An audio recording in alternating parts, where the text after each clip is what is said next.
விஜய் அவர்கள் பேசிய கருத்தை நான் வரவேற்கிற காரணம் என்னன்னா, இதனுடைய சரித்திரம் அப்படிப்பட்ட சரித்திரம். இதற்கு முன்பு வெளிநாடு போகும் பொழுது பிரைவேட் ஜெட்டில் ஆடிட்டரை கூட்டிட்டு போனாங்க. துபாய்க்கு முதலாக சென்ற பொழுது திராவிட முன்னேற்ற கழகத்தினுடைய குடும்பத்தினுடைய ஆடிட்டராக இருக்கிறவங்க அதற்கு முன்னாடி ஒரு நாள் முன்னாடி பிரைவேட் ஜெட் ஃப்ளைட்டில் போனாங்கன்னா மேனிஃபெஸ்டோ ரிலீஸ் பண்ணாங்க. எந்த ஜெட்டில் போனாங்க, 6 பேர் யார் போனாங்க. அப்படி இருக்கும் பொழுது முதலமைச்சர் அவர்கள் செல்வதற்கு ஒரு நாள் முன்னாடி குடும்பத்தினுடைய ஆடிட்டர் செல்வது பிரச்சனை வரும். நோபல் ஸ்டீல் அப்படிங்கிற நிறுவனத்தை நம்ம பேசணும். அந்த நிறுவனத்திற்கு 1000 கோடி ரூபாய் பணம் வருதுன்னு சொன்னாங்க. அந்த நிறுவனத்தில் எப்படி சில பேருக்கு அன்பில் மகேஷ் பொய்யாமொழி அவர்களின் தொடர்பு இருக்குது அப்படிங்கிறது நம்ம பேசியிருக்கோம். பல விஷயங்கள். ஆனால் நாம் ஆதாரத்தின் அடிப்படையில் இதற்கு முதலமைச்சர் அவர்கள் சிங்கப்பூர், ஜப்பான், துபாய், ஐரோப்பிய நாடுகள் போகும்போது நாம் வெள்ளை அறிவித்திருக்கிறோம். அதனால் இந்த ட்ரிப்பை பொறுத்த வரைக்கும் அவர் 2 பக்கம் போயிருக்கார். ஜெர்மனி போயிருக்காரு, யூகே போயிருக்காரு. அதனால் விஜய் அவர்கள் இன்னைக்கு அதை பற்றி பேசுகிறாங்க அப்படின்னா திராவிட முன்னேற்ற கழகத்தினுடைய பழைய சரித்திரம் அதை அவர்கள் இல்லை என்று கருத்தால் வெள்ளை அறிவிக்கிறார். இதுக்கு முன்னாடி துபாய்க்கு போனோம், சிங்கப்பூருக்கு போனோம், ஜப்பானுக்கு போனோம், என்ன கையெழுத்து போட்டோம், எவ்வளோ பணம் வருது. இன்னைக்கு ஒரு விஷயத்தை புரிஞ்சுக்கணும்.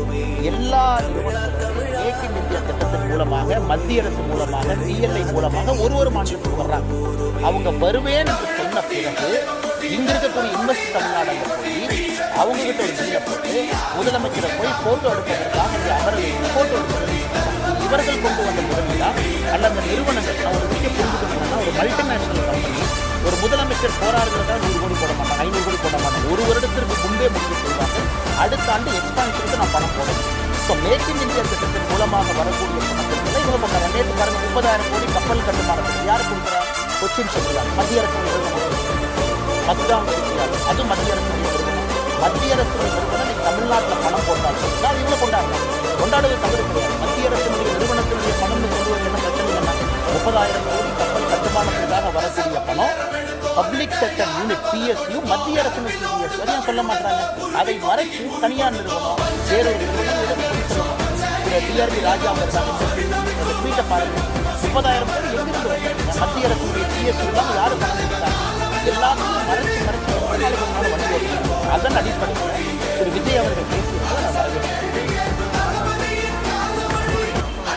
ஆனால் அப்பா அவர்கள் மாறி கட்சி மாறி முதல்ல திரு ஐயா கருணாநிதி அவர்களை துரோகி என்று அப்பாவும் சொன்னார்.